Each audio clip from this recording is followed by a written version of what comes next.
ਲੋ ਬਈ ਸਾਰੇ ਵੀਰ ਭਰਾ ਥੋੜਾ ਨੇੜੇ ਨੇੜੇ आ जाओ ਤੇ ਗੱਲ ज़रा सीरियस करनी है। पिछले चंद सालों में तौहीन मजहब और तौहीन रसालत की आड़ में कुछ वाकयात रूनमा हुए हैं।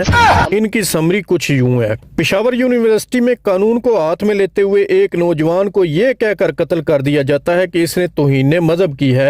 अदालत में साबित नहीं होता तो एक फितना परस्त शिद्दत पसंद टोला कहना शुरू कर देता है कि हमारा इस मामले से कोई तल्लक नहीं, क्योंकि मुनाफिकों की अपनी तरजीहात होती हैं। सियालकोट में कानून को हाथ में लेते हुए एक बेगुनाह श्रीलंकन मैनेजर को दिन दिहाड़े कत्ल करके इसकी लाश की बेहुरमती करने वाले लब्बैक या रसूलुल्लाह मन सब नबियन फक्तुलू के नारे लगाते हैं तो एक नाम नहाद मुल्ला हरे भरे खेतों में खड़ा होकर कह रहा होता है कि तहरीक लब्बैक के कारकुनों ने इसे जहन्नम वासल किया है। अदालत में केस चलता है तो इस बंदे से तौहीन मजहब साबित नहीं होती तो एक फितना परस्त शिद्दत पसंद टोला कहना शुरू कर देता है हमारा इस मामले से कोई तल्लक नहीं, क्योंकि मुनाफिकों की अपनी तरजीहात होती हैं।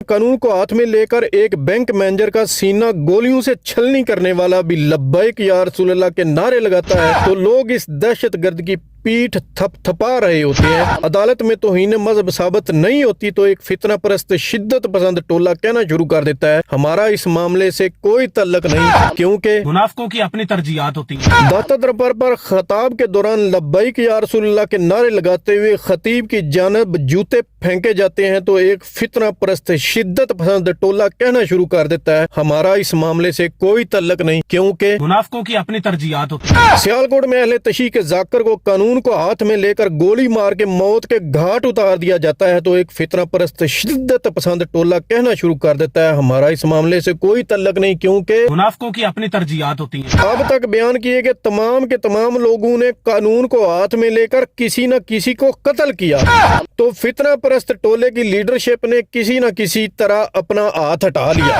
लेकिन जब मुमताज कादरी ने कानून को हाथ में लेते हुए गवर्नर पंजाब को मौत के घाट उतारा तो इसे एक फितना परस्त शिद्दत पसंद टोले ने अपना हीरो कहना शुरू कर दिया, क्योंकि मुनाफिकों की अपनी तरजीहात होती हैं। मुमताज कादरी की आड़ में दीन को चमकाने वालों सुनो, इन बाकियों को भी अपनी झोली में डालो और याद रखो कमान किसी की भी हो लेकिन ये तीर तुम्हारे ही घर का है।